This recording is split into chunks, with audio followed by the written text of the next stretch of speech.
갑자기 마음 깊은 곳에서 뭔가 올라오더니 그냥 눈물이 뚜루루룩 나고 콧물이 쭉 떨어지는 거예요. 네. 그때 저는 그야말로 두 조각이 나는 것 같았어요. 내가 왜 이러지? 나는 지금 이 문제에 대해서 이렇게 생각하는데 왜 내 내면에서 이렇게 콧물 이렇게 나오고 눈물이 나오지? 그게 성령의 감동이었는데 저는 그거를 전혀 그때는 몰랐던 거죠.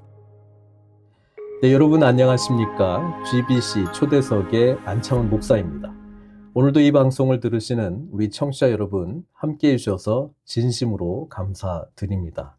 우리 초대석은 사회 각계, 각층에서 전문성과 영성을 겸비하고 진정한 크리스찬으로서의 삶을 실천하고 계시는 다양한 분들을 초대하여 하나님의 역사하심을 함께 나누는 시간입니다.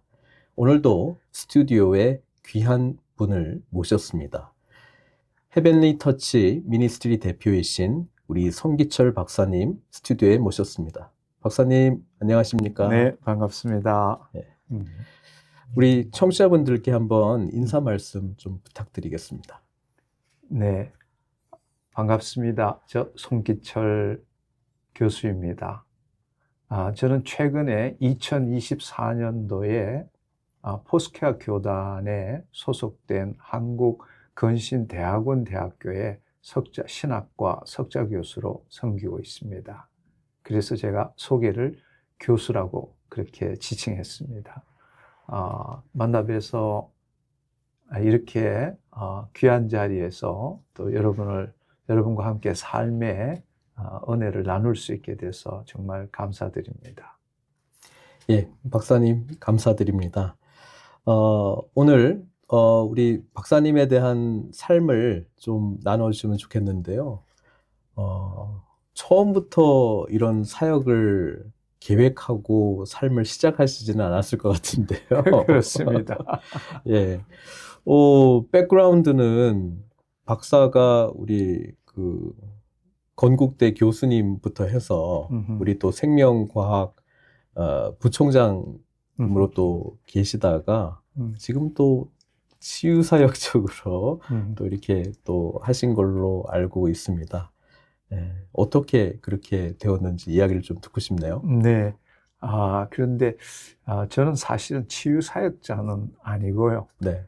많은 분들이 제가 이제 치유사역을 하니까 치유사역자로 이렇게 지칭을 하지만 하나님께서 저한테 주신 소명은 하나님 나라의 복음을 전하는 자로 불러주셨고 또 하나님 나라 복음을 전하다 보니까 자연스럽게 하나님 나라는 말에 있지 않고 능력이 있다. 그 결과로서 치유가 일어나는 것 뿐이지 네. 사실은 하나님 저에게 부르신 것은 하나님 나라 복음 전도자로 불렀습니다. 네. 사실 저는 전혀 제 인생이 이렇게 되리라고는 정말 꿈에도 생각을 못한 것이죠. 그러나 어쨌든 제 과거를 되돌아보면 저는 대학 시절에 동국대 성리학과에 편입까지 시험을 쳐봤습니다. 네. 그래서 한마디로 말하자면 내가 왜 사는지, 왜 살아야 되는지 이 부분에 대한 질문이 저 인생에 있어서는 가장 큰 문제였고 또 그렇기 때문에 그 결과로서 오늘날 이런 사역을 하지 않았나. 네. 저희 원 가정은 그렇게 화목하지를 못했습니다. 네. 그러니까 어린 시절부터 왜 사는지 또 어떻게 살아야 되는지 네. 이런 질문이 끊이지 않았던 거죠. 근데 저는 그 문제를 해결하기 위해서 도 닦기 위해서 지리산에도 한번 가보기도 하고 네. 또 대학에 들어갔지만 전공에 관심이 없어서 선임이 되면 이 문제도 풀 수 있지 않을까 이런 생각도 해보고 결국에는 제가 유학을 유니버시티 오브 조지아 유학을 가게 됐고 사실은 교회를 가게 된 이유는 하나님이 없다는 걸 증명하기 위해서 교회 첫 발을 내디디게 되었습니다. 하나님이 없다라고 하는 것을 증명하는 게 아까 그 박사님께서 가지고 계셨던 질문 있잖아요. 그 인생의 의미가 뭘까라고 하는 것과 어떻게 좀 연결이 될까요? 그게 생각하면 시쳇말로 이야기하면 하나님의 절묘한 그 묘수, 제가 낚인 거죠. 네. 사실은 제가 유학 가서도, 제 아내는 이 교회를 다녔고, 네. 저는 뭐 교회 다닐 생각이 없었죠. 근데 이제 목사님 부부가 저희 집에 와서 신방을 하러 왔는데, 네. 이제 나름대로 대접을 잘 해드렸죠. 근데 식사를 하고 난 다음에 당신이 죄인인 걸 아십니까? 이렇게 질문한 거예요. 식사 잘 하시고. 네. 근데 저로서는 도저히 받아들일 수가 없는 그런 질문이었죠. 내 나름대로는 최선을 다해서 네. 살아가고 또 열심히 어떻게든 공부해서 이제 교수로 또 이렇게 성공하고 뭐 이런 꿈을 꿔고 이제 공부를 하는데 네. 죄인이다. 사실은 저는 죄인이라고 생각해 본 적이 없거든요. 네. 그래서 어떻게 하다가 이렇게 싸움 비슷하게 된 거예요. 싸움 비슷하게. 예. 토론을 넘어서 싸움. 넘어서. 예. 근데 지금도 기억합니다만 사모님이 같이 계셨는데 사모님이 정신과 의사였었어요. 네. 근데 그분의 말 한마디 한마디가 제 폐부를 찌르는 거예요. 근데 이제 겉으로는 너무 밉살스럽다. 어떻게 저렇게 이야기하나 이렇게 됐는데 근데 저도 모르게 이런 말을 했어요. 좋습니다. 내가 1년만 교회 한번 다녀보겠습니다. 근데 만약에 목사님 말씀대로 그러니까 하나님이 존재하지 않는다면 나는 도시락을 싸들고 한 사람도 내 교회 못 가게 만들겠습니다. 네. 그러니까 너무 분이 나서 나도 모르게 내질른 거죠. 선전포고를 하셨네요. 근데 목사님이 그렇게 합시다. 이렇게 된 거예요. 근데 이제 그렇게 말하고 난 다음에 후에 막겁이에요. 왜냐하면 하나님이 없다는 걸 증명하려면 뭘 알아야 되잖아요. 네. 근데 제가 그때 그렇게 말한 이유는 너무 많은 대학원생들이 그 다음에 조지아에는 좋은 골프장이 많거든요. 네. 그러니까 골프에 한번 미치면 이 학업이 한 2, 3년 늘어지는 건 완전 다반사였어요. 네. 근데 내가 사실은 대학 때부터 많은 분들이 저한테 예수를 믿으라고 전도를 많이 해왔어요. 그리고 돌아가신 저희 연사님도 제가 유학 갈 때 공항까지 따라오셔가지고 성분 제발 미국 가서는 하나님 좀 알아보게. 참 밉상이었어요. 그 당시만 해도. 그래서 저는 1년만 고생해서 하나님이 없다는 걸 증명하면 정말 내가 이 세상에 좋은 일을 한다고 생각한 거죠. 네. 근데 이제 교회에 하나님이 없다는 걸 증명하려니까 대예배, 철야, 새벽 기도, 그리고 바이블 스터디 다 참석을 해야 되잖아요. 그리고 또 모르면 그래서 제가 주석서, 로마서 주석서를 어디 하나 구해가지고는 매일 공부를 하는 거예요. 네. 근데 그때 당시에 제가 제일 기뻐했던 게 뭔가 하면 바이블 스터디 판을 깨는 거였어요. 네. 답을 못하는 질문을 만들어 가서 그 분위기가 완전히 망쳐지는 게 저로서는 너무 행복했던 시간이었죠. 네. 그 교회도 대단한 것 같습니다. 목사님 참 귀한 목사님이셨죠. 귀한 목사님이셨는데, 그 당시에 제 기억에 몇 가지가 생각이 나네요. 네. 첫 번째로는 유학생들이 새벽 기도 가는 게 쉽지가 않거든요. 네. 근데 저는 뭐 과거에 교회를 다녀본 적도 없지만 새벽 기도를 갔어요. 새벽 기도를 가서 어떨 때는 저 혼자 있었어요. 목사님 앞에 계시고. 근데 86년인가 7년인가에 토요일 어느 날인데 목사님이 제가 원치도 않은데 저한테 오셔서 기도를 해주신 거예요. 뭐 저는 완전히 초짜였는데. 근데 기도를 해주시면 좀 점잖게 기도해 주시면 좋은데 네. 마치 저를 올라타는 것 같았어요. 위에서. 네. 그런데 기도를 하시는데 제 소갈머리가 막 타는 거예요. 그리고 허리가 막 부러질던. 그래서 나중에는 하도 답답해서 허리 부러져요 이렇게 소리를 질렀는데 네. 나도 모르는 이상한 소리가 나온 거예요. 난 그게 그때 방언인지도 몰랐어요. 네. 근데 그렇게 얼마나 지났는지 목사님 그냥 가셔버리고 제가 그렇게 일어나서 그 미국 교회를 빌려서 예배를 드렸기 때문에 네. 그걸 탁 문을 열고 나왔는데 모든 게 사랑스러워 보이는 거예요. 아, 그리고 구름에 달 가던 느낌? 네. 그때는 성령님인지도 몰랐죠. 네. 예. 그게 하나님이 없다라고 하는 것을 증명하는데 한 어느 정도 지금 시간이 흘러서 그 경험을 하신 건가요? 1년도 안 된 거죠. 네. 1년도 안 된. 그리고 또 한 가지 결정적인 것은요. 제가 참 밉상으로 놀았던 것 같아요. 그 당시에. 네. 목사님이 설교를 하면 이렇게 팔짱을 끼고 목사님은 이렇게 째려보는 거예요. 굉장히 목사님이 당황스러워 하시죠. 네. 근데 저는 하나님이 없다는 걸 증명하는 게 제 목적이었으니까. 네. 근데 주일 예배 때는 은혜를 별로 못 받았어요. 근데 주일 예배가 길어가지고 네.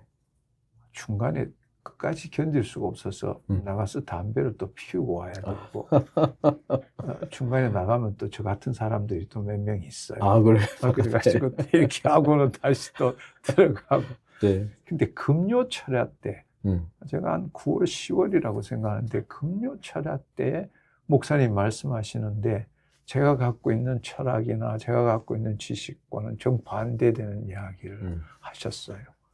그래서 또 그냥 뻥이다 이랬는데 갑자기 제 머리로는 이성적으로는 그거에 대해서 논리적으로 반대되는 걸 생각하고 있는데 갑자기 내 심중에서 이 마음 깊은 곳에서 뭔가 올라오더니 그냥 눈물이 뚜루루룩 나고 콧물이 쭉 떨어지는 거예요. 네.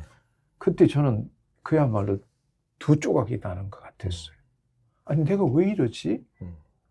내가 왜 이러지? 나는 지금 이 문제에 대해서 이렇게 생각하는데 왜 내 내면에서 이렇게 콧물 이렇게 나오고 눈물이 나오지?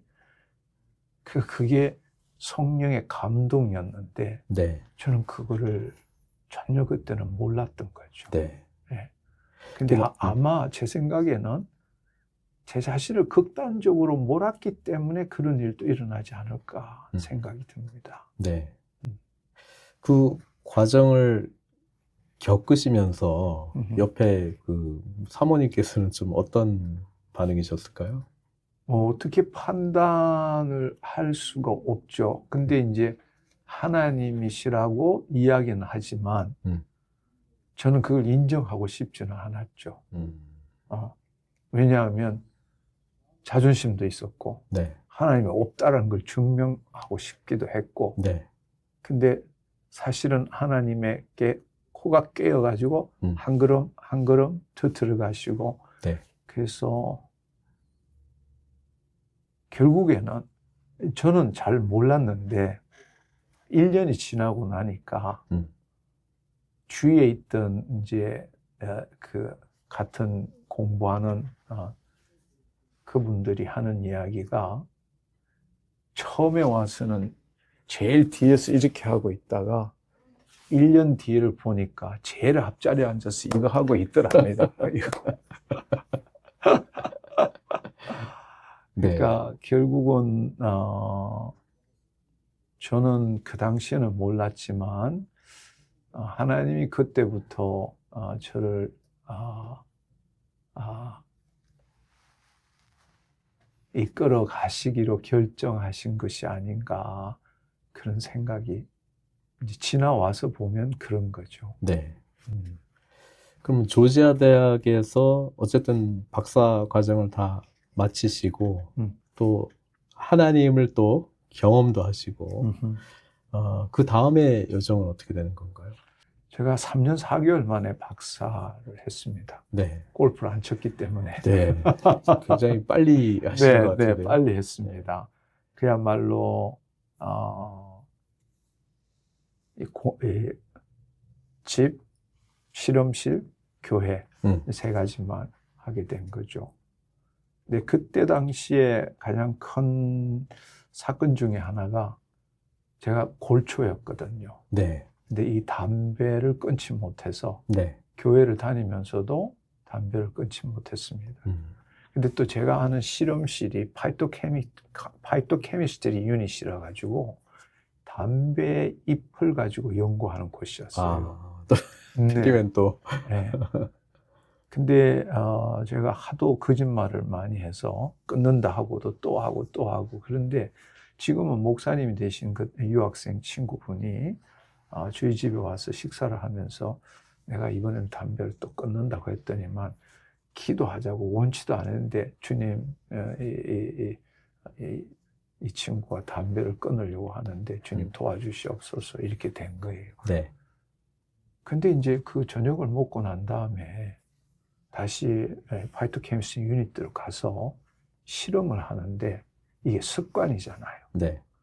그러니까 하나님 앞에 소원하고 친구가 기도까지 해주는데도 불구하고 올라가서 아무 생각 없이 이걸 담배불을 펼쳐서 한번 빨았더니만은 허리가 부러지는 거예요. 그래서 그냥 푹 주저앉았어요. 네. 거의 기다시피 해서 겨우 차를 타고 집에 왔더니만 제 아들놈이, 저녁까지 멀쩡했던 아들놈이 펄펄 뛰는 거예요. 고열이 나고. 근데 이제 순간적으로 제가 참 초짜였지만 하나님이 소원하지 말라고 그러셨는데 내가 소원까지 했고는 불과 1시간도 안 지나서 네. 또 담배를 피웠다. 그래서 새벽에 병원을 가야 되는데 또 한편으로는 그런 생각이 들더라고요. 그래도 내가 하나님을 믿는데 기도나 한번 하고 네. 갔으면 좋겠다. 근데 기도를 할 줄 알아야죠. 그래서 옆집에 있는 다른 유학생, 신앙이 좋은 유학생 그 부인을 모셔와가지고 새벽 4시부터 기도를 하고 이렇게 했는데도 아무 차도가 없어요. 네. 근데 하나님께서 야, 네가 담배 피운 걸 이야기해라고 말씀하신 거예요. 근데 제가 그때에 하도 거짓말을 제 아내에게 많이 했더니만 마지막 내가 그때 서원할 때는 내가 다시 담배 피우면 당신도 맞담배 하자. 이렇게 약속을 한 거예요. 그러니까 그 이야기를 차마 할 수가 없었죠.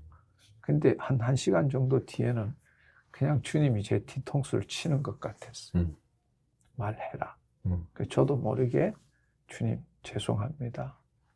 근데 놀라운 것은 그때 제 아들놈이 그냥 펄펄 뛰던 놈이, 침대 위에서 뛰던 놈이 그냥 열이 사라지고 제 허리도 치유가 되고 네. 그때 저는 하나님이 살아계신다라는 걸 처음 경험한 것 같아요. 네. 그때 아들은 몇 살 정도? 4살? 4살. 4살 정도 됐죠. 그러니까 하나님께서 굉장히 강렬하게 그러니까 아마 독해서 그런가 봐요. 네. 제일 싫어하는 게 하나님이 계신다. 인간이 주체가 돼야 되지. 네. 어떻게 신의 주체가 되느냐. 이게 저의 그 당시에 생각이었던 것 같아요. 네. 그래서 너무 독하니까 하나님께서 그렇게 강제적으로 하신 것 같습니다. 그 이후에 이제 한국에 돌아오셔서 또 건국대 이제 교수로 또 일하시고 온누리교회하고는 어떻게 또 연결이 됐을까요? 제가 90년도에 건국대에 부임을 했고요. 네. 그 다음에는 교회를 투어를 했죠. 어떤 교회를 가면 좋을까? 그래서 많은 교회를 다녔습니다. 네. 큰 교회, 적은 교회 이렇게 많은 교회를 다녔는데 물론 온누리교회가 좀 문턱이 높은 그런 느낌도 있었지만 첫째로는 예수님에 대한 이야기를 많이 하시더라고요. 그 당시에. 네. 두 번째로는 강단이 높지가 않더라고요. 목사님이 완전 우리하고 똑같은 곳에서 올라가시더라고요. 네. 그다음에 헌금을 안 돌리더라고요. 그 당시로서는 좀 사실은 굉장히 앞선 교회였죠. 네. 굉장히 전통적인 교회, 굉장히 거룩한 이런 그 엄숙한 이런 것도 많았지만 그 당시에 제가 하 목사님을 뵐 때는 굉장히 새롭고 신선하고 네. 또 예수님만을 말씀하시고 그런 면에 있어가지고 온누리교회를 다니게 됐고요. 온누리교회를 다닐 때 온누리교회에 김영길 총장님, 전 네. 한동대 네네. 총장님이시, 그분이 장로님이셨고 그분이 한국창조과학회를 이끌고 계셨습니다. 네. 그래서 그분을 만나게 되고 매주 그분의 댁에 가서 같이 기도 모임도 하고 제가 한국창조학회 학술위원으로 활동을 했었죠. 네. 그러면서 아까 치유사역자는 아니시라고 말씀하셨는데 또 내적 치유사역, 그 다음에 또 월요 치유집회 또 이렇게 하셨어요. 네네. 그건 어떻게 좀 네, 시작이 된 건가요? 그것도 사실은 제 의도와 전혀 상관이 없었던 겁니다. 네. 근데 사실 저는 하나님을 그렇게 만나고 나니까 열심은 턱심이었어요. 네. 그야말로 최선을 다해서 주님을 섬겼고, 제가 건국대학교에 부임하자마자 네. 2달 만에 쫓겨날 뻔했습니다. 어떤 왜냐하면 이유로? 수업 첫 시간부터 3분 전에 들어가서 칠판에 말씀 한 구절 쓰고 자, 기도합시다. 네. 하고 기도하고 수업을 시작했어요. 네네. 그러니까 이 학생들이 너무 큰 충격이라서 2달을 버텨준 거죠. 네. 저분이 교수인가 목사인가? 네. 학교에서 저렇게 해도 되나? 근데 저는 그때 당시에 그것이 하나님의 위안이라고 생각했어요. 90년대만 해도 학생들이 힘이 셌을 때거든요. 네. 뭐 의용 교수 몰아내고 뭐 이럴 때인데. 네. 근데 대자보가 붙기 직전에 교수를 뽑았는데 목사가 웬 말이냐 이래가지고 학생들이 들고 일어나기 전에 학장님한테 불려가서 엄청나게 꾸중을 듣고 네. 당신 신앙을 왜 다른 사람 앞에 그렇게 하느냐. 그래서 지혜는 없었지만 열심은 턱심이었어요. 네. 그렇게 하고 또 이제 창조과학회가 제가 과학자로서 하나님의 창조를 나타내는 게 저로서 해야 될 소명이라고 생각하고 네. 그렇게 해서 1997년까지 정말 여러 곳을 다니면서 수백 군데를 다니면서 창조 세미나를 했죠. 네. 그런데 이제 너무 제 안에는 열등감도 있고 잘나고 싶은 마음, 또 연구자로서 뛰어나고 싶은 이런 마음 때문에 몸을 혹사를 한 거죠. 그래서 알러지가 너무 심해가지고 네. 1998년도에는 안식년을 가질 수밖에 없었습니다. 모든 사역으로부터요? 네, 왜냐하면 수업 때도 이게 이 콧물이 너무 많이 나와서 수건을 받치고 수업을 할 정도였습니다. 네. 그래서 그 1년을 안식년을 하면서 제가 그때 하프타임이라는 책을 읽었습니다. 네. 그래서 이제는 그야말로 인생의 반이 지났기 때문에 넓히는 것보다는 the good이 아니라 the best를 향해서 가야 되겠다. 이런 결단을 했는데 99년에 우리 큰 교회에 보면 1월 1일 날에 보면 신문에 보면 조직표가 나오지 않습니까? 네. 그 조직표에 저를 내적치유위원회의 위원장으로 이렇게 해놓은 거예요. 근데 저하고 상의도 없이. 네. 이거 있을 수가 없는 이야기. 저는 결단을 한 게 네. 창조과학에서 내가 정말 내 인생을 걸어야 되겠다. 내가 과학자고 또 나는 내가 하는 이 식물의 창조 섭리를 나타내는 일에 내 인생을 바쳐야 되겠다고 생각했는데 네. 이거를 내적치유위원회, 사실 제가 내적치유위원회를 굉장히 싫어하는 곳이거든요. 그럼 왜 그런가요? 거기는 늘 보면 근처에 가면 울고불고 뭐 콧물 흘리고 뭐 이런 일들을 하더라고요. 네. 그래서 좀 품격 있게 신앙생활을 하지 왜 저렇게 신앙생활을 할까? 네. 근데 사실은 내 내면이 두려운 거죠. 나도 가서 나도 모르는 내 안에 게 다 드러나면 네. 그래도 명색이 교수인데 그게 너무 두려웠던 건데 그래서 그때에 교회에 따지러 갔죠. 누가 이런 일을 했냐. 네. 근데 아무도 목사님이 누가 한 거 아니라는 거예요. 그러면서 목사님이 제안을 한 게 그 당시에 온누리교회의 내적치유위원회에 주로 강사로 쓰셨던 분이 크리스 해리슨 목사님이라는 영국 목사님이 계셨어요. 네. 근데 그분한테 가서 한번 상담을 하고 결정하시오 이렇게 이야기를 해서 99년도 1월 달에 네. 그분을 만나러 갔죠. 그래서 만나러 가서 그분하고 이제 나는 사실은 한국 창조학회 섬기지, 난 여기서 섬길 사람이 아니다. 내 소명도 아니고 나는 여기도 잘 모르고 한다. 근데 그 목사님이 그냥 형제님 기도 한번 해보고 그냥 결정하시죠. 이러다 손을 잡고 기도를 하시더니만 싫고 좋고 없네요. 하나님이 하라고 그러시네요. 그리고 1년 내에 하나님 징표를 보여주신답니다. 이렇게 또 말씀을 대언하시네요. 네. 그래서 돌아오자마자 그분이 누군지에 대해서 물어봤더니 수소문을 했더니만 그렇고 그런 목사님이라면 뭐 그냥 이렇게 하면 좋은데 그분은 하나님의 마음을 알고 대언을 하시는데 정말 많은 분들이 그분 때문에 은혜를 받았다. 그러니 이거 어떻게 해요? 혹 데려갔다 혹 붙이고 온 꼴이죠. 그래서 그때부터 내적 치유위원회에 끌려 들어간 거예요. 네. 근데 사실 말이 위원장이지 울고불고는 제가 제일 많이 했어요. 내 안에 있는 상처, 썸풀이, 아버지와의 관계, 막 이런 것들. 그러니까 그 위원들 보기에 민망스러울 정도로 콧물, 눈물 흘려가면서. 네. 그리고 또 한 가지 기억나는 것은 이제 그렇게 1년이 지나고 난 다음에는 제가 그분 가방 못질을 했어요. 네. 다닐 때마다, 기도해 줄 때마다 옆에서 중보기도도 하고 또 말씀 주시는 거 적어서 기도 받는 사람이 주기도 하는데 그때 참 크게 배운 게 사역은 말씀을 통해서다.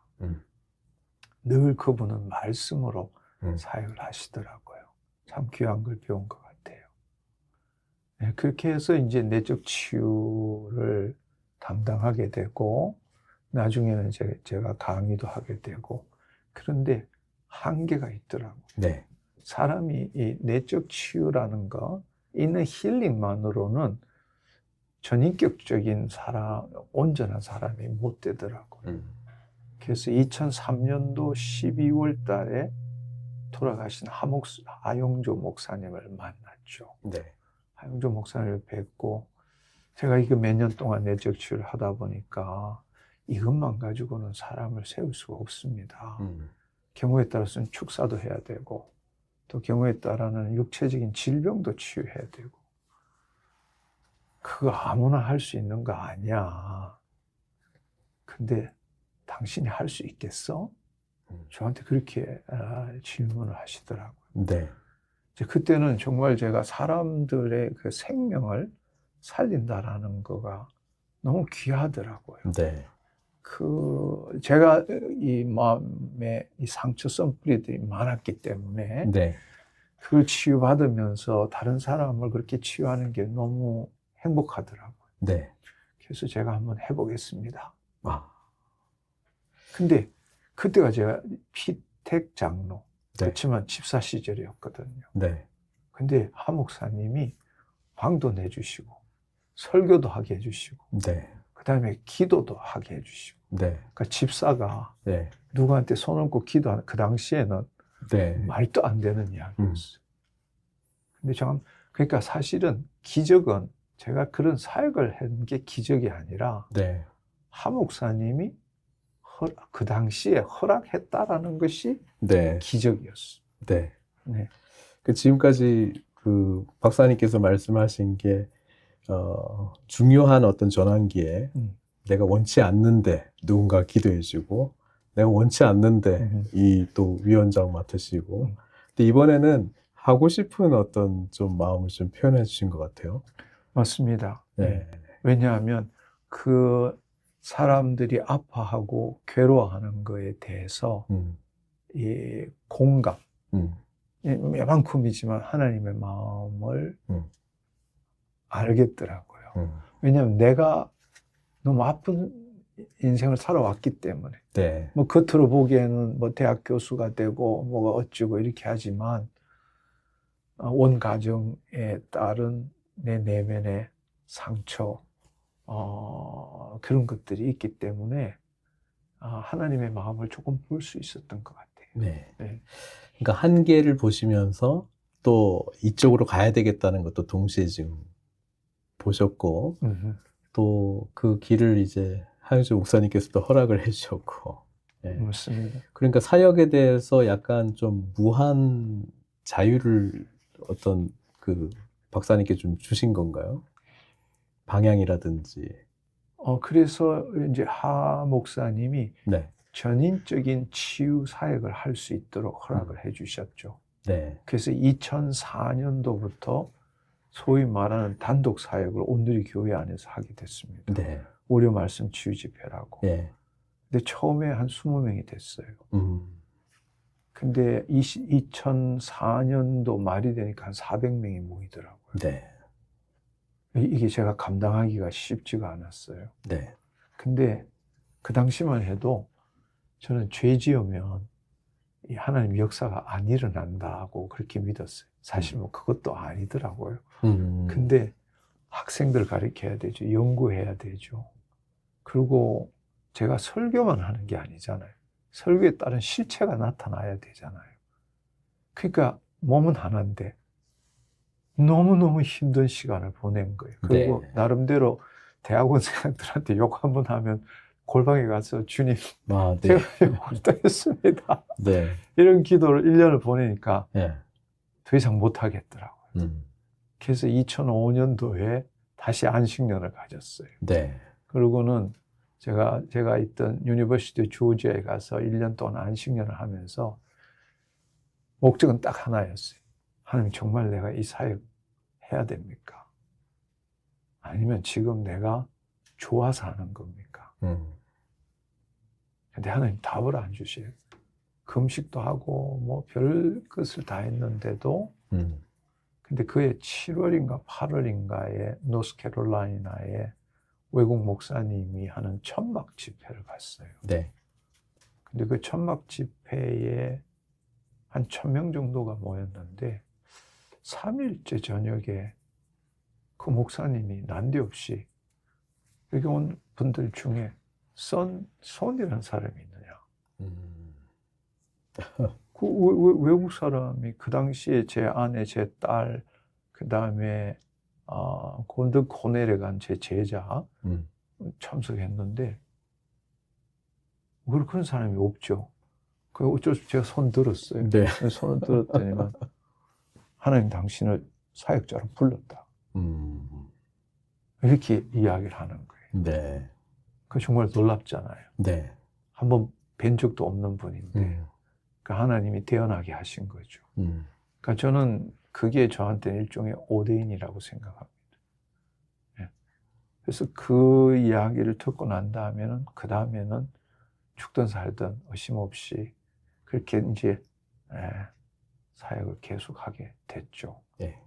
그러면 이제 어떻게 풀타임으로 이 사역을 감당하시는 결정은 아니시고요, 아직? 아니죠. 네. 네. 제가 교수로 계속 하면서 오려 말씀 치유 집회를 하게 됐고요. 그때에 제가 두 번째 책이 고맙습니다, 성령님이란 책을 제 간정집이죠. 쓰게 됐고, 근데 놀랍게도 광고한 것도 아닌데 온누리교회 월요일 날에 네. 3,000명이 모이기 시작한 거예요. 전국에서 버스 대절하고. 그러니까 이게 한 교회가 감당하기 힘든 네. 그런 집회가 돼버린 거죠. 목회자도 아니고. 네. 그때 이제 그 당시엔 제가 장로였죠. 네. 그러니까 2007년도에는 막 3,000명이 모여와서 막 이러니까 감당을 할 수 없어서 이제는 한 교회의 사역이 아니라 이제 기도하면서 하나님이 전체 내셔널 와이드로 섬기는 게 좋겠다. 그런 마음을 주셔가지고 이제 그 교회 사역을 내려놓고 그다음에 기도하는 가운데에 복정동, 성남 복정동에 있는 선한 목자교회, 그 장소가 3,000명이에요. 네. 들어갈 수 있는 장소가. 그래서 거기에 가서 그때에 제가 이 카이캄의 HTM, Heavenly Touch Ministry라는 선교 단체를 만들고 네. 그때부터 사역을 시작하게 된 거죠. 예. 그러면서 또 다른 어떤 사역의 문들이 이제 열린 거잖아요. 예. 헤븐리 터치 미니스트리가 지금 2008년도에 이제 하셨으면 지금 이제 거의 20년 네, 맞습니다. 바라보고 있습니다. 좀 어떻게 하나님의 인도하심이 있으셨는지 좀 나눠주시겠어요? 네, 사실은 저를 치유사역자로 많이 부르지만 네. 앞서도 말씀드린 것처럼 하나님이 2005년도에 네. 하나님께서 저를 부르시고 난 다음에 그해 10월 달에 저에게 책을 처음으로 쓰라고 말씀하셨고 그리고 또 한 가지가 하나님 나라를 공부하고 체험하고 선포하라고 말씀하셨어요. 그 책은 그 박사님 말씀하신 간증집을 말씀하신 거예요? 아니면 다른 책을? 그 전에 썼던 책이 있습니다. 네. 첫 책이 기름 부으심이 넘치는 치유와 권능, 두란노에서 나온 책이고 네. 1년 뒤가 고맙습니다 성령님, 네. 그럼 규장에서 나온 책이고, 예. 그때만 해도 저는 하나님 나라라는 게 죽고 난 다음에 가는 천국 정도만 생각했거든요. 네. 이제 그때부터 하나님 나라에 대해서 책을 읽기 시작하고 그 다음에 공부하기 시작하고 네. 하나님 나라가 이런 것이구나. 근데 사실은 하나님 나라가 사변적이고 개념적인 이야기였지. 네. 제가 나름대로 많은 책들을 봤습니다. 하나님 나라에 대한 이야기를. 네. 근데 또 교회 안에서는 하나님 나라 이야기는 하지만 누구도 그 하나님 나라의 실체에 대해서는 이야기해 주지 않고 그걸 보여주는 분들도 없더라고요. 네. 그러면서 저는 이제 나름대로 이 많은 책을 읽고 기도하고 주님한테 여쭤보고 하나님 나라가 무엇인지 어떻게 우리를 통해서 실현되는지. 왜냐하면 누가복음 17장 20장 21절 20절 21절에 보면 서기관과 바리새인들이 하나님 나라가 언제 오느냐고 물었을 때 예수님께서 하나님 나라는 눈에 보이는 것도 아니고 여기 있다 저기 있다 말못 하나님 나라는 너희 안에 있다고 말씀하셨거든요. 네. 근데 우리는 하나님 나라 이러면 구약적인 사고방식에 의해서 주권, 영토, 백성, 통치 이런 개념으로 네. 어떤 영역적인 그런 장소로 이렇게 이야기를 하지만 예수님께서는 너희 안에 있다고 말씀하신 거예요. 그것이 저한테는 이 하나님 나라를 새롭게 보는 아주 중요한 계기가 된 것 같습니다. 네. 네. 그런 부분들이 계속 사역을 하시면서도 이게 바로 하나님 나라의 그 임재, 하나님 나라의 능력, 역사로 계속 그 연결해서 지금 네, 맞습니다. 하시는 거죠. 네. 네. 그리고 제가 2011년도에 HTM USA가 만들어졌고 샬롯에서 만들어졌는데 그 샬롯에 가면 빌리 그레엄 라이브러리가 있습니다. 네. 근데 거기도 하여튼 저희 사역자들이 그게 다녀오고 난 다음에 저는 꼭 가봐야 된다는 거예요. 그래서 저는 피곤해서 별 갈 생각이 없었는데 하여튼 끌려갔어요. 네. 근데 그게 가자마자 라이브러리 들어가자마자부터 정말 하나님의 큰 감동이 온몸을 휩쓸고 많은 이야기들이 있었지만 하나님께서 지금까지 구원 복음을 가장 많이 전한 자가 빌리 그레엄 목사다. 네. 근데 이제는 하나님 나라의 복음을 전할 사람 필요하다. 네. 너가 그걸 하겠느냐? 이렇게 질문하셨어요. 네.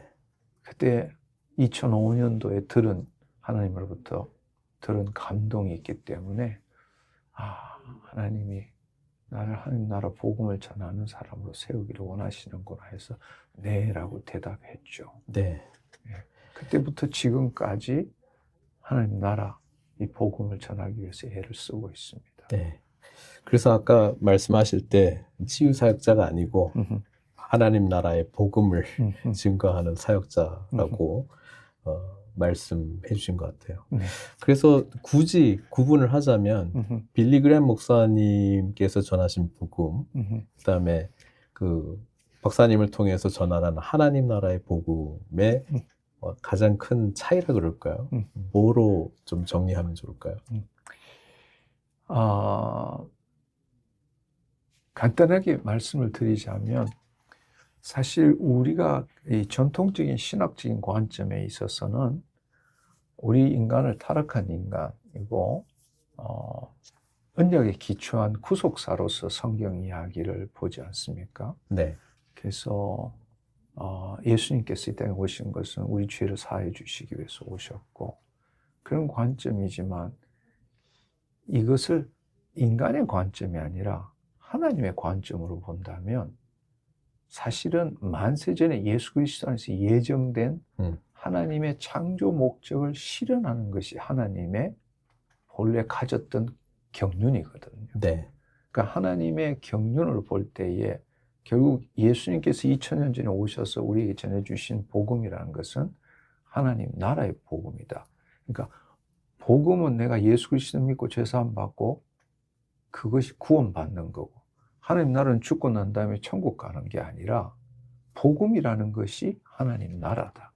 하나님 나라는 하나님의 통치를 이야기, 바실레이라는 뜻이 하나님의 통치잖아요. 그렇다면 하나님의 통치라는 것은 뭘 전제로 하느냐? 마귀가 지금까지 통치했다는 거죠. 그러면 하나님 예수님 오셔서 이제 하나님 나라가 가까이 왔다. 당신은 하나님 나라를 이루어가는 분이시지만 오순절날이 임할 때로부터 하나님 나라가 통치가 시작되는 거니까 네. 그분께서 말씀하신 하나님 나라가 이제 시작됐다. 이제 성령의 힘이고 귀신을 쫓아낸 것이면 하나님 나라가 이미 너에게 임하였느니라. 네. 마태복음 12장 28절의 말씀이죠. 그런 관점에서 본다면 사실은 하나님께서 우리 하나님의 창조 목적을 실현하기 위해서 우리를 구원하시는 거죠. 우리를 자녀 삼아 주시고 성령님이 임하심으로 인해서 예수 그리스도께서 우리 안에 오시고 그 예수 그리스도를 우리가 닮아가는 것이 아니라 구약에 있어서 예수님의 공생의 사역 동안에는 우리가 예수님을 닮아가야 되지만 그것은 예수님의 지상 사역이죠. 그러나 예수님이 죽으시고 부활 성천하시고 하나님 우편에 계시고 보혜사 성령님을 우리 안에 보내주셨을 때는 그분이 우리 안에 계시는 거. 이제는 내가 십자가에 못 박혀 죽었으니 이제 내가 사는 게 그리스도가 사시는 것이고 그렇다면 바로 예수님이 공생애 동안에 하셨던 일이 하나님의 통치를 보여주신 것이잖아요. 그렇다면 주님이 우리 안에 오셔서 우리를 통해서 그의 일을 행하시는 것. 그것이 하나님 나라 복음이 되는 거죠. 네. 그 메시지를 전할 때 우리 박사님께서는 그 예수 그리스도께서 이 땅 가운데 그분의 나라를 드러내시는 그런 의미에서의 어떤 치유라든지 이런 거가 나타나신다는 쪽으로 지금 말씀해 주신 건가요? 그렇죠. 그러니까 예수님이 보여주신 것은 하나님 나라의 복음을 선포할 때에 그 결과로서 나타나는 게 치유고 기사와 표적이지. 네. 근데 우리는 지금까지 하나님 나라와 치유와 기사와 표적을 분리시켜서 하고 있다는 겁니다. 그러니까 성령님의 오순절 아래 오신 그 성령님의 그 역사를 통해서 치유하고 기사와 표적을 나타내지만 사실은 주님이 성령님을 보내주신 궁극적인 이유는 바로 우리를 통치하심으로 인해서 그 통치의 결과로서 치유가 일어나고 우리를 통해서 그분께서 그의 일을 행하시는 게 기사와 표적이라는 거죠. 네. 그러니까 이제는 우리가 말씀과 성령을 나누는 게 아니라 말씀과 성령은 하나다. 분리될 수 없는 거다. 그리고 하나님의 통치가 임하면 우리가 소위 말하는 기사와 표적은 일어날 수밖에 없다. 네. 그것이 하나님 나라의 징표다. 그거를 보여줘야 한다는 거죠. 네. 그 지금 하셨던 사역과 또 하나님께서 그 하나님 나라 복음을 전하는 사역자가 되라는 것과 또 그 이후에 또 열심히 또 신학적인 어떤 그 성찰들을 하시고 또 공부를 하시면서 이게 이제 통합적으로 지금 말씀해 주신 것 같아요. 박사님 보시기에 여전히 지금 이 신학적인 분리라 그럴까요? 또는 이게 하나 되지 못해서 여전히 교회들이 지금 좀 씨름하고 있는 부분들 여전히 지금 많이 보고 계신가요? 어떻습니까? 사실은 굉장히 분리되어 있는 거죠. 분리되어 있는 거죠.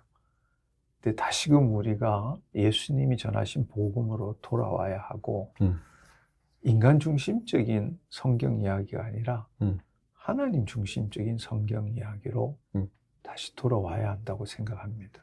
예를 들어서 우리는 창조, 타락, 구속, 성화, 영화의 관점으로 보지만 하나님의 관점으로 볼 때는 우리가 에베소서 1장 4절, 5절 또 에베소서 3장 9절에서 11절의 말씀에 보면 영원 전부터 그 하나님의 마음에 있는 비밀의 경륜, 그 경륜이 이제는 교회를 통해서 알려지게 되었고 그 교회가 이제는 이 천상의 타락한 천상의 존재들, 권세나 이런 정사들에게 오히려 알려주게 되고 그 일은 이미 만세전에 예수 그리스도 안에서 예정된 거죠. 그러니까 만세전에 예수 그리스도 안에서 예정된 것이 궁극적으로는 저 요한계시록 21장, 22장에서 이루어지는 거지 않습니까? 네. 그런데 바로 하나님이 사랑이시고 생명이시고 하나됨이신 그 하나님이 나타나신 것이 창조인 거죠. 근데 마귀로 인해 가지고 하나님께서는 당신의 형상을 따라 모양대로 인간을 짓고 그 인간에게 자유의지를 주시고 그 하나님의 사랑에 응답하면서 하나님이 계획하신 그 창조 목적을 실현하기를 원하셨는데 마귀가 와서 그 일을 못하게 한 거죠. 인간의 관점에서 타락이지만 하나님의 관점에서 볼 때는 하나님의 창조 목적이 왜곡되고 지연된 거죠. 네. 그렇게 된 거죠. 네. 근데 우리가 구속받았다. 우리가 죄를 사함 받았다. 이렇게 보지만 하나님의 입장에서 볼 때는 바로 우리를 다시 회복시키고 우리를 재창조하신 것이죠. 네. 재창조하신 거죠. 그래서 재미있는 사실을 보면 구약에 있어서는 하나님의 형상을 따라 모양대로도 말하지만 그걸 사람이라고 불렀지 자녀라고 부르지 않았거든요. 네. 근데 바로 예수 그리스도 안에서 새로운 피조물이 될 때에 우리를 자녀라고 부르신 거잖아요. 네. 하늘에 계신 우리 아버지. 성령이 우리 영과 연합해서 하나님의 자녀 되는 것을 확정하지 않습니까? 네. 그러니까 사실은 우리가 새로운 피조물이 되었다라는 것은 우리는 지금은 다시금 에덴으로 돌아가자. 아담으로 회복하자. 이렇게 생각할지 모르지만 하나님의 경륜으로 볼 때는 돌아가는 게 아니라 우리는 점점점 마지막 아담을 그 형상을 닮아가는 거죠. 네. 닮아가는 거지 않습니까? 그리고 우리가 예수 그리스도로 인하여 우리가 구원을 얻었다라는 것은 단지 우리가 죄사함을 받았다는 그런 개념, 칭의보다도 한 걸음 더 나가서 하나님으로부터 나서 예수 그리스도 안에 있는 자가 된 거잖아요. 그야말로 자녀가 된 거죠. 네. 그러니까 여기에는 사실은 주체가 바뀌어야 되는 거죠. 네. 근데 오늘날 우리가 이 칭의를 제대로 이해하지 못하기 때문에 예수 그리스도를 믿음으로 내 죄를 사함받았다. 근데 자기는 안 죽어. 네. 죄만 사함받아. 네. 그러니까 아무리 신앙생활을 열심히 해도 안 바뀌는 거죠. 네. 그 지금 말씀하신 대로 좀 어떤 관념적인 어떤 신학에서 좀 벗어나서 그걸 좀 동전적으로 또 다시 보는, 그리고 하나님 나라의 어떤 진짜 뭐 관념적인 이야기가 아니라 진짜 실제로 역사하시는 그 나라를 경험하고 또 우리가 그런 어떤 신학적인 재정리뿐 아니라 정말 예수님을 믿는다라고 하는 것 자체에 대한 좀 다시 좀 고민이 좀 있어야 된다는 좀 생각을 그러니까 하게 됩니다. 하나님은 초월성도 있지만 내재성도 있지 않습니까? 네, 하나님 우리 안에 오셨잖아요. 네, 그분은 영이고 생명이시잖아요. 네, 그러니까 생명적인 관계가 없다면 사실은 그건 신앙생활을, 그건 신자지 자녀일 수는 없는 거죠. 네, 근데 안타깝지만 신자들은, 하나님을 사랑하고 열심히 있는 신자들은 많지만 하나님 자녀는 없는 거죠. 네, 그러니까 예를 들어서 그리스도의 영이 없으면 그리스도인이 아니니라. 그렇지만 더 중요한 거는 하나님의 영의 인도함을 받는 자만이 하나님의 아들이라 일컬음을 얻으리라. 네, 네.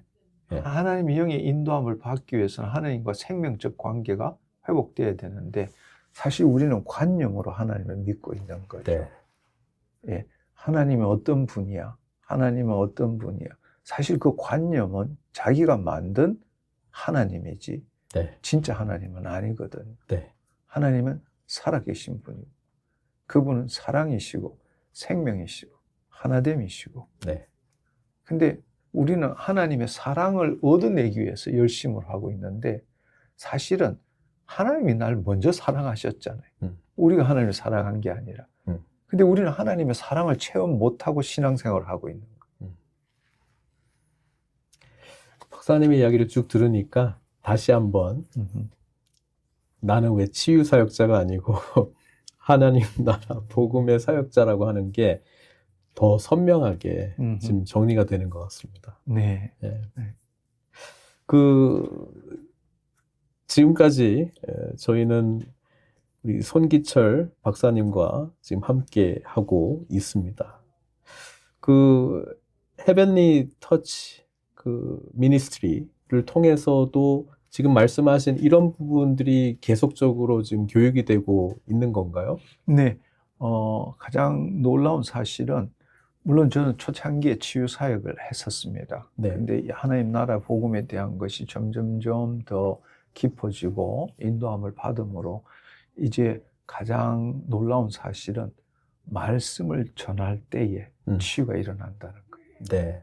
따로 말씀 시간이 있고 치유 사역이 있는 게 아니라 분리된 게 아니라 저는 이것이 가장 중요하다고 생각합니다.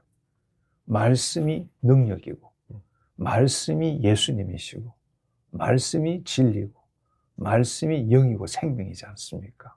그러니까 이 말씀을 전할 때에 사실은 이 말씀이 예수님이라면 우리를 통해서 예수님이 나타나실 때에 그 예수님을 나타나게 하시는 분이 바로 성령님이시잖아요. 그러니까 이 말씀을 전할 때에 듣던 사람들이 자신의 거짓자에 묶이는 것이 아니라 이 혼이 하나님을 향할 때에 말씀이 자신의 심중에게 임하게 되고 심은 대로 거두는 일들이 일어나는 걸 본다라는 것은 이것이 앞으로 우리가 해야 될 사역이 아닌가. 네. 예.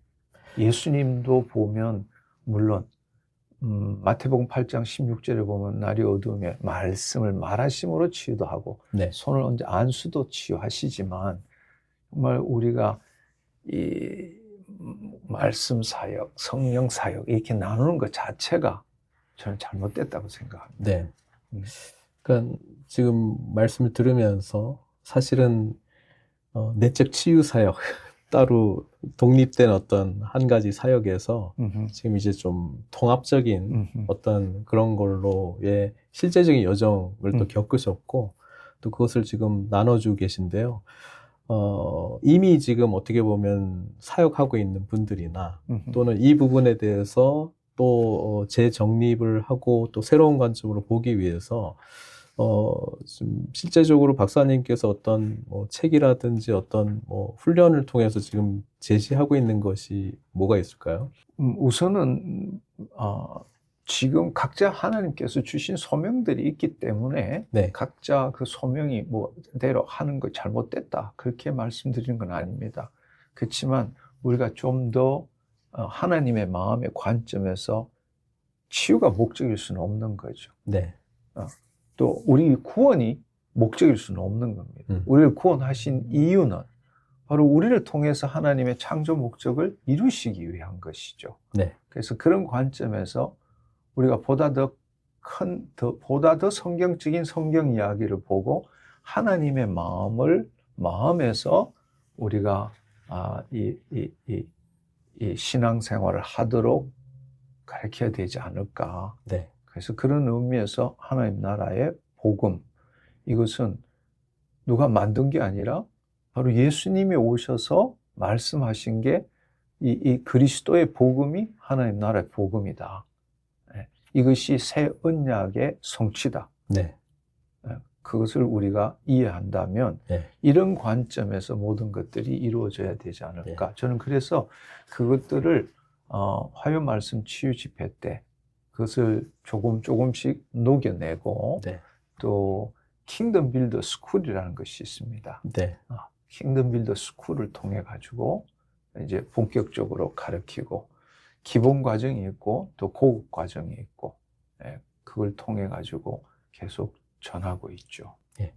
그 킹덤 빌더 그 훈련을 통해서 앞으로 사역자들을 일으키는 건가요? 아니면 지금 말씀하신 부분들을 가지고 하나님 나라 복음의 어떤 그런 것들을 잘 이해하고 실제로 살아가는 거에 초점을 맞추는 건가요? 저는 그 킹덤 빌더 스쿨을 하는 목적은 킹덤 빌더를 세우는 겁니다.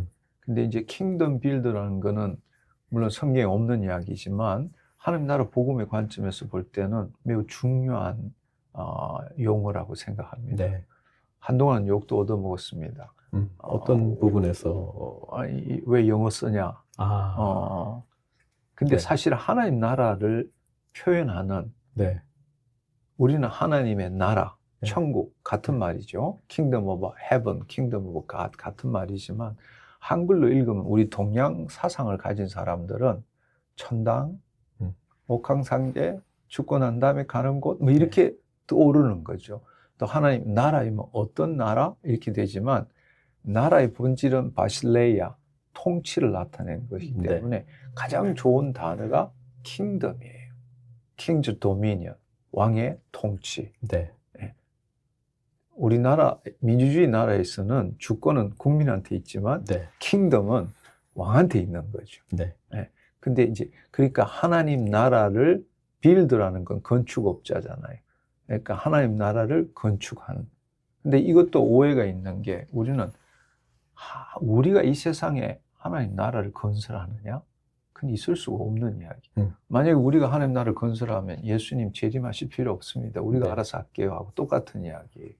그게 아니라 우리 안에 하나님의 통치가 우리 안에 이루어지도록 하는 게 킹덤 빌더고 킹덤 빌더는 저는 세 가지로 봅니다. 첫째로는 이 성령님을 통해서 하나님의 생명을 통해서 이 자녀의 정체성을 체험한 자. 우리가 물론 믿습니다로부터 시작되지만 성령 체험을 하게 되면 그 하나님의 살아계신 하나님의 생명을 체험하게 되는 거죠. 내 안에 그분이 정말 살아계시구나를 체험하게 되는 거죠. 첫 번째로는 자신의 정체성을 체험한 자가, 두 번째로는 말씀과 성령을 통해서 하나님 나라를 이루어가는, 매일매일 하나님 나라를 이루어간다. 하나님 나라가 이루어간다 할 때 하나님 통치가 어디서 일어나느냐? 바로 우리의 heart, 카르디아, 심중에서 일어나는 거죠. 그래서 예수님의 비유로 할 때 밭의 비유로, 씨와 밭의 비유로 할 때 밭, 좋은 마음이라는 게 카르디아, 우리의 심중을 의미하는 거거든. 그래서 바로 성령과 말씀을 통해서 자신 안에 있는 하나님 나라를 이루어 감으로써 자신의 일터 삼터에서 예수님의 대위임령에 기초한 제자적인 삶을 살아가는 그리스도인. 네.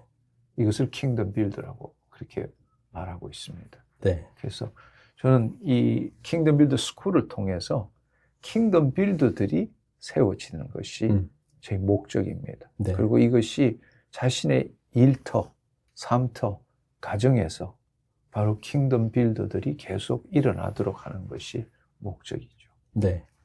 지금 이 방송을 들으시는 우리 미주에 계신 또 우리 GBC 청취자분들 계실 텐데요.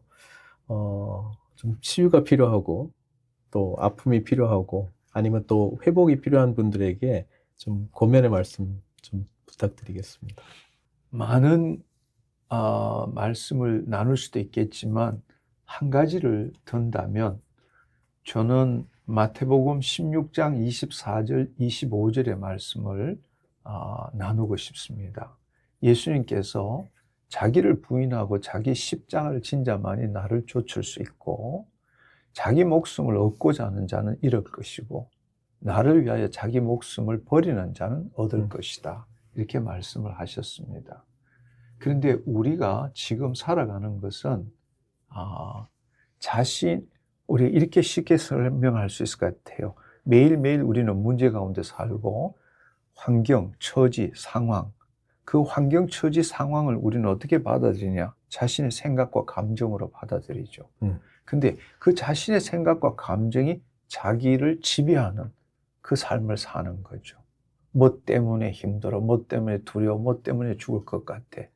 사실 하나님이 우리를 창조하신 것은 하나님께서 우리를 생혼, 하나님이 생기를 그 코에 불어넣음으로 우리가 생혼이 되어서 우리의 자아가 자신의 생각과 감정을 통해서 하나님을 나타내고 환경, 처지, 상황을 바꾸도록 우리를 지으셨는데 우리는 지금 그리스도인임에도 불구하고 여전히 때문에 인생을 사는 거죠. 그래서 예수님께서 자기를 부인하라. 즉, 자기 생각과 감정이 내가 아니다라는 걸 알아야 되고 그것이 실제도 아니고 또 진리도 아니고 힘도 없다.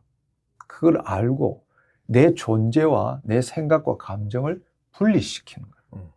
이것이 진정한 자유함이고 이것이 바로 내 혼이 그리스도 안에 있는 것이다. 우리가 사복음서에 보면 사복음서에는 그리스도 안이라는 게 한 번도 나오지 않지만 서신서에 가면 160번이나 나옵니다. 네. 그리스도 안. 네. 그리스도 안이라는 게 얼마나 소중한지 몰라요. 바로 그리스도 안이라는 것은 바로 자신의 자아, 의지, 의식인 혼이 몸의 종로릇에서 벗어나서 그리스도 안에 있는 것이다. 그래서 때문에 인생을 살지 말아야 한다. 목숨이라는 것이 헬라어로 보면 푸시케, 혼이거든요. 네. 근데 우리는 그걸 육체로 생각하는 거예요. 그러니까 너무 힘든 거예요. 목숨을 버려야 되나? 자기를 처벌해야 되나? 죄를 질 때마다 그게 아니라 자신의 혼이 자신의 생각과 감정을 자신과 동일시시키는 게 거짓자이기 때문에 그 거짓자에서 벗어나라. 아무리 힘들고 어려운 상황이라도 내 존재는 그 생각과 감정에 묶일 수가 없다. 그럼에도 불구하고 나는 하나님의 자녀이고 네. 의와 평강과 희락이 넘치는 그 존재다라는 걸 붙들 때부터 우리는 새로운 삶을 살 수 있다고 생각합니다. 우리 송기철 박사님을 통해서 우리 하나님 나라 복음의 귀한 사역자 이야기를 또 들었고요. 또 그 결과로서 나타나는 어떤 치유, 또 하나님 나라의 능력에 대한 이야기를 들으면서 많은 또 위로, 또 도전, 또 권면이 되었을 줄로 믿습니다. 그럼 저희는 다음 시간에 다시 만나도록 하겠습니다. 지금까지 GBC 초대석이었습니다. 감사합니다.